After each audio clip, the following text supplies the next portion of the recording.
sign. Okay, good. And because of a relatively short amount of time, there is definitely some cutting and truncation going on here. And so this is going to more focus on my experience participating in some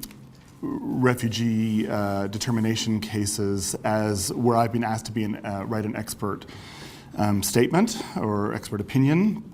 And I'm not going to really talk about the national documentation packages, which is a really interesting but a whole other sort of can of worms. And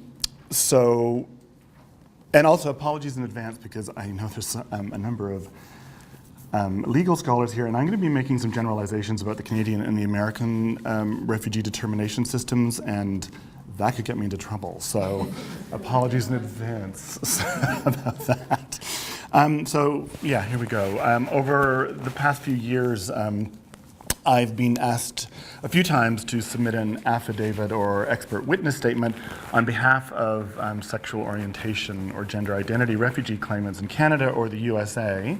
And mostly I've been asked to write about sort of the general social conditions for lesbians, gays, or transgender people who live in the English-speaking Caribbean in places like Grenada or Barbados, and that's due to my research background, which is focused on homophobia and sexual minorities in the Caribbean. So for example, a recent request came from a lawyer in Miami who was asking if I could write a letter of support for her client, who was a citizen of Barbados, who was in deportation proceedings. And the lawyer intended to prove that because her client was transgender, HIV positive, and, in the words of the lawyer, a large flamboyant individual, unquote, and given Barbados laws which criminalize buggery, the lawyer was going to argue that the government would fail to protect her client from private actors who would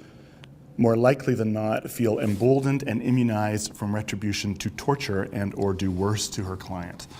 I'll come back to that and my response to that in a few minutes. So that wasn't the first time I've been asked to write a report for what are often referred to by the acronym SOGI, Sexual Orientation and Gendered Identity claimants in Canada or the USA. Anthropologists and other social scientists are regularly asked to produce expert witness documents for asylum claimants in the USA, Canada, Australia, and the UK. As Anthony Good notes, most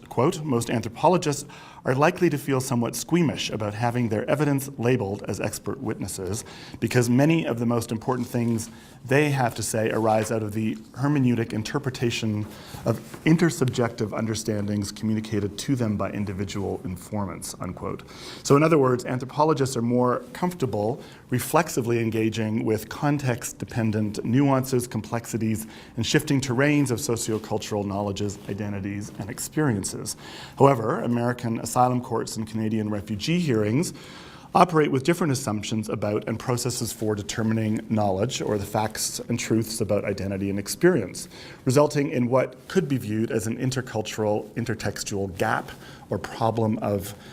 translation for the anthropologist as they try to interpret, translate, and communicate their knowledge about an issue, identity, or practice into evidence to be used in a juridical legal environment. So put slightly differently, asylum courts and refugee claim hearings are juridical legal environments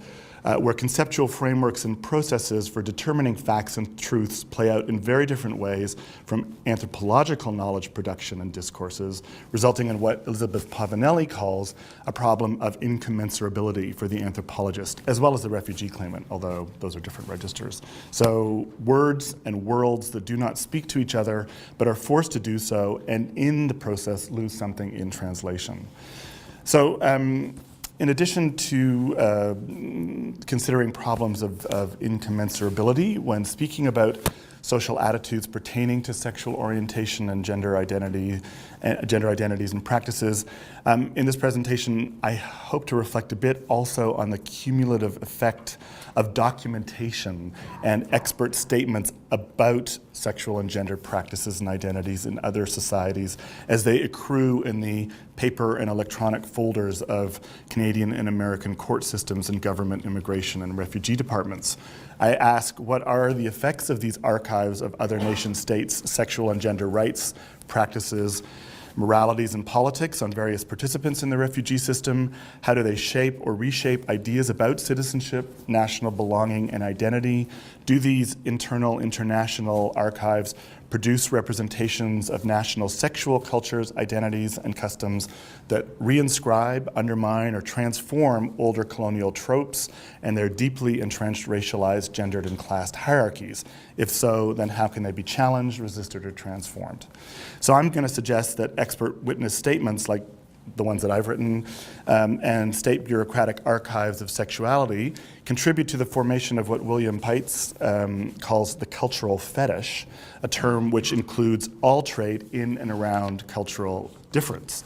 And here's how Pavanelli sort of unpacks Peitz's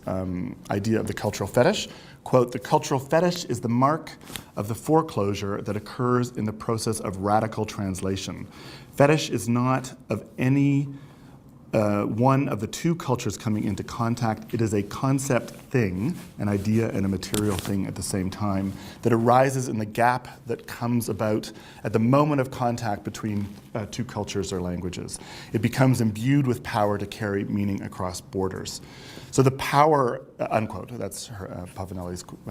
explanation. The power of a particular form of communication to commensurate morally and epistemologically divergent social groups lies at the heart of liberal hopes for a nonviolent democratic form of governmentality. So in these immigration archives of liberal governmentality, culture, nation, sexuality, and rights are terms that are often invoked and related as terms of cross-cultural intelligibility, such that we see how civil servants and politicians reflect on, draw,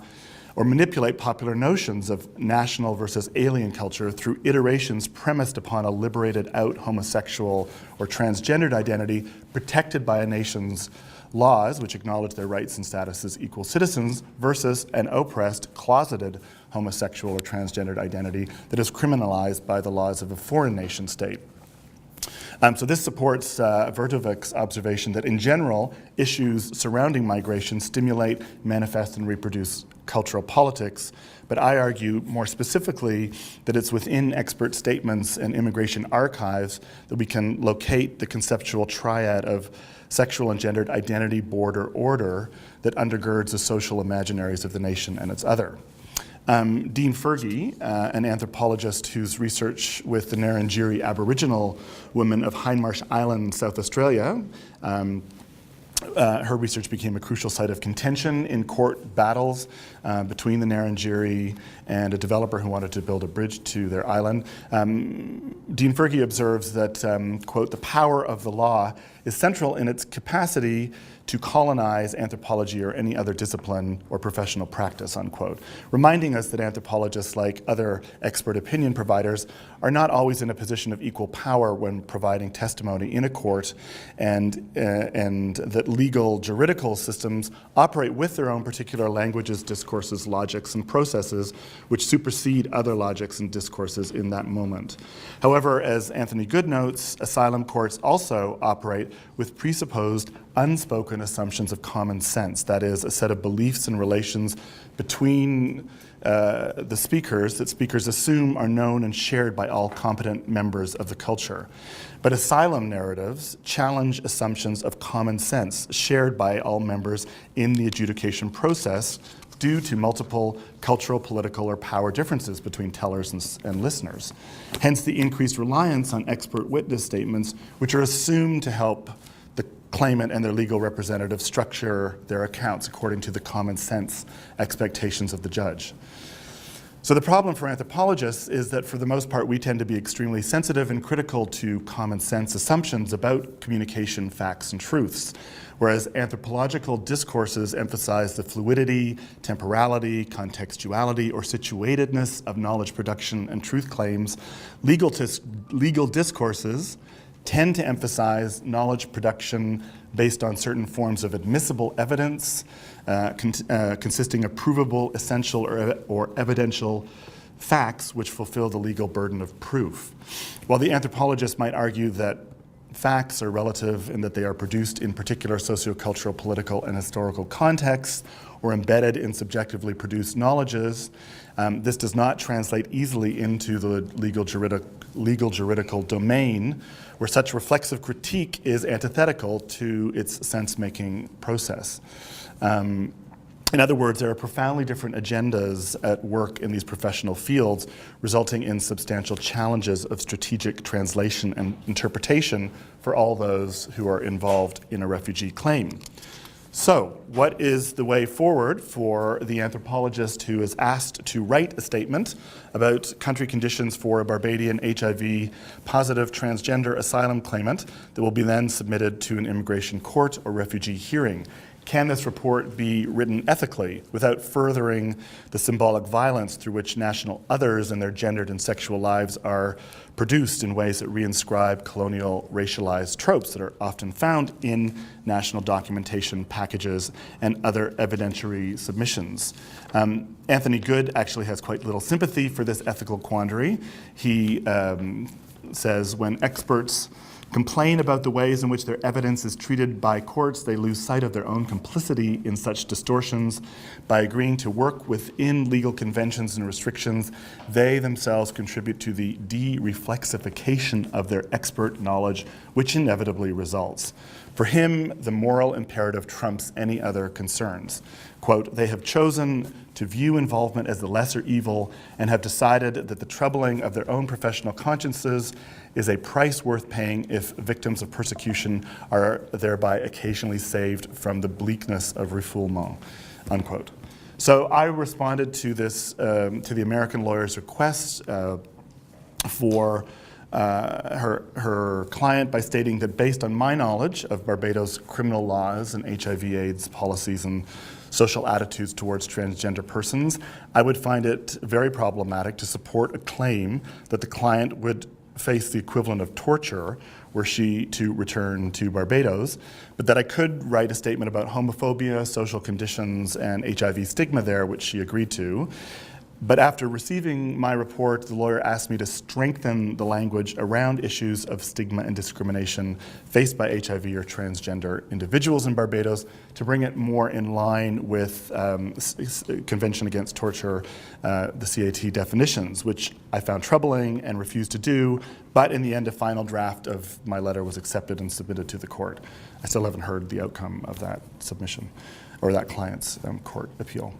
By agreeing to submit a statement in support of this individual's attempts to prevent extradition by claiming that return to her country of origin would result in undue hardship, I agreed to play by the logic and language of another system of knowledge production.